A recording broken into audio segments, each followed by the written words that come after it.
Hello, I'll introduce myself. My name is Tim Hetherington and this is my Top Gear Australia audition. Now, if you just bear with me for 1 second, I'm going to go through the script and make sure that there's no references to the British Top Gear. So, okay, we're good to go. Enjoy. This is a university. And this is a performance car. So, what's the connection? It's me! This is my car, and this is where I work. So, it looks like it's a wonderful place to work. Nice green surroundings, plenty of pubs, plenty of places to eat. Not to mention the 18-year-old nursing students. You would be forgiven for thinking, this is what I live for. But you'd be wrong.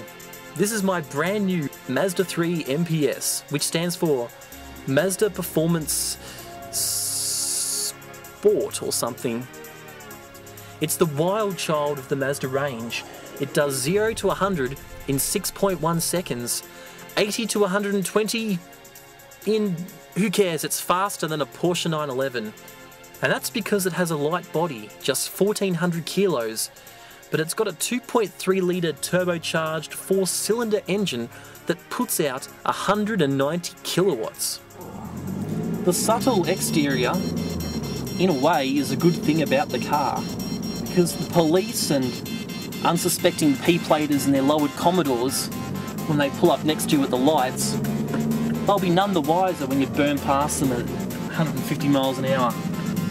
So, to the layperson, this car might appear to be your average run-of-the-mill family hatchback.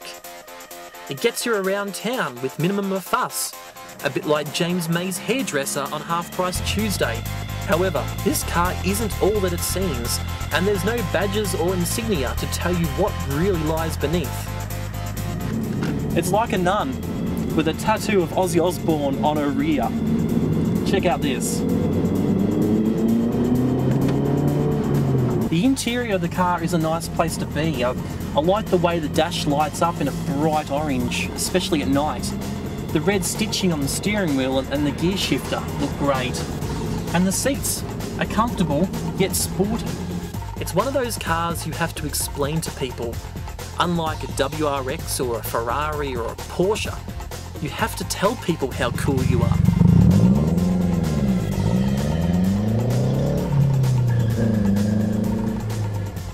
So you do run the risk of looking like a bit of a wanker. Someone that doesn't think I'm a wanker is my mother, and she also happens to drive a Mazda 3, so now I'm off to her place to compare her car to my car. Okay, so we've managed to establish it's a very fast car, but some of you out there might be thinking it looks like something that your mother might drive. So normally what you would do in this situation is bring along your mother to decide which car is the mumsy of the two. But we're not going to do that. I'm going to handle this one. So, mine has bigger wheels and a bigger spoiler. And around the front, you'll notice quite a large bulge protruding from the bonnet. Come to think of it, if this car pulled up to the urinal next to Matt Shervington, I think Matt would have stage fright. So you're probably thinking this is a pretty good sports car, and you'd be right, but there are a few minor gripes. Having this much power being put through the front wheels, there is the occasional bout of torque steer, which is where the steering wheel chugs from either side when you're accelerating really fast. The gear shifter can be a little notchy at times, getting stuck between first and third gear. The cabin noise is quite loud due to the 18-inch Bridgestone tyre roar. And fuel economy is not bad, but without a proper trip computer, it's hard to tell exactly how you're going. You don't, however, buy this car if fuel economy or a quiet cabin experience is what you're after. There are many other cars out there that do those things much, much better. You buy this car for one reason only. It's performance. Oh! Part of the reason why I love this car so much is that it reminds me of me. On the surface, I can appear conservative in that I have an office job and no tattoos or piercings, but every so often there's a little devil inside that just loves putting his foot down, and that's what I'm about to do now.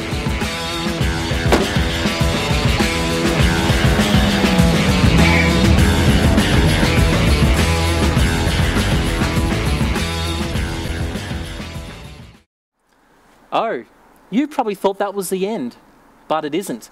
How can this be a Top Gear audition without the one thing that defines Top Gear? Some say his diet consists of kitten food, and he uses a litter box, and he thinks babies are aliens, and it's his job to protect us from them. All we know is he's the Stig's little cousin, and we call him the Stig.